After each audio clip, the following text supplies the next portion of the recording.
లోపలైతే తన ఫ్రెండ్ అయితే వీళ్ళు దేవకు ఫోన్ చేసి ఈ విధంగా పలానా షాప్ దగ్గర ఇలా జరిగింది సార్ అని చెప్పి అనేటప్పటికీ ఇంకా దేవ వచ్చేటప్పటికి ఇంకా నాగవల్లి అయితే కింద కూర్చొని ఏదో ఒక శబ్దం చేసేటట్టు మాదిరిగా ఇంకా అందరూ అలా చూస్తూనే ఉంటారు. ఇంకా అలాగే ఉంటుంది. ఇంకా దేవ అయితే మరదలికి ఇలా జరిగింది అని చెప్పని ఇంకా దేవ హడావిడిగా వచ్చేసి ఎవరి మేనేజర్ అంటే సార్ మీ తాలూకా తెలియక చేశాం సార్ అంటే ఇంకా మేనేజర్ని అయితే కొడతాడు.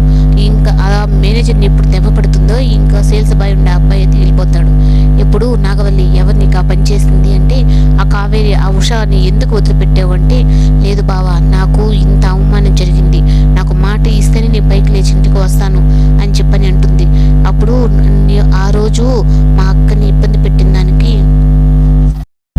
నాగవల్లి అయితే బావా ఆ రోజు కావేరి మా అక్కని చెప్పింది, ఇప్పుడు ఈ ఉష వల్ల నాకు చాలా ఇబ్బందులు ఎదురవుతున్నాయి, ముందు నువ్వు ఆ ఉషని చంపియాలి బావా అని చెప్పని అంటే ఇంకా నీ మంచితనం అంతా పక్కన పెట్టి మరి ఆ ఉషని చంపిన తర్వాత నేను మనశ్శాంతిగా ఉంటానని చెప్పనేటప్పటికీ ఇంకా దేవా కూడా అయితే అలాగే నీకు మాట ఇస్తున్నాను నాగవల్లి, నేను తనని చంపేస్తాను అని చెప్పని అంటాడు. అప్పుడైతే ఇంకా లేచి తనతో కూడా అయితే వెళ్ళిపోతుంది. వెళ్ళిన తర్వాత కూడా ఇంకా కారులో కూడా నాకు చాలా అవమానంగా ఉంది బావా, నన్ను అసలుకి నాతో మాట్లాడాలంటేనే ఎవరైనా భయపడతారు, అలాంటిది ఈరోజు నా ఫ్రెండ్ ఉంది, నాకు ఇంత అవమానం జరుగుతుందని అనుకోలేదు, అంతా ఉషా వల్లేను ఆ చిన్ని వల్లేను.